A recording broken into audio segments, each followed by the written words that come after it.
Depuis la nuit des temps, le corps se souvient de l'origine, de la rotation de la nuit autour du corps pour le mettre au monde, assis comme un fauve sur les ténèbres, mi-homme, mi-singe, courbé sous le soleil, reptile dressé à mordre le ciel, chef-d'œuvre d'horlogerie entre le vide et le plein. Dans la petite cathédrale du squelette sous l'arche du thorax, dorment les forêts, les montagnes, les reflets des rivières, le temps infini. Il pousse des arbres avec des griffes comme des doigts, des fleurs de fémur, des colliers de vertèbres, des cantiques de phalanges le long des fougères de notre dos. Et ça tourne avec les atomes, les comètes, les roues, les planètes, ça s'incurve du dedans vers le dehors de la présence. Ça inspire, ça expire l'invisible dans un trou noir.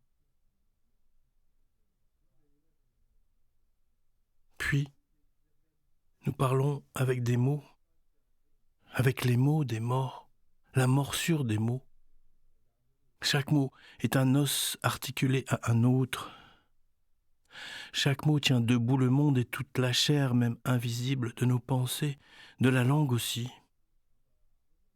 Chaque mot est un os qui résonne, se souvient du squelette, de la nuit aussi, de l'origine de la nuit et de la lumière, de l'origine de nos pensées.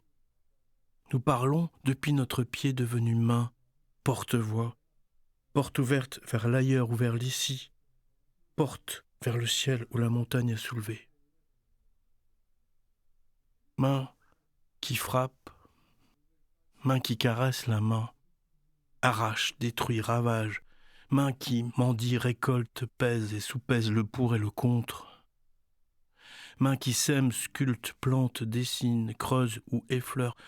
Au creux de la paume se cachaient toutes nos étoiles, celles du langage, celles des rêves, toutes nos folies aussi. Toutes nos soifs de pouvoir entre nos lèvres et notre main. La distance est un baiser et un adieu.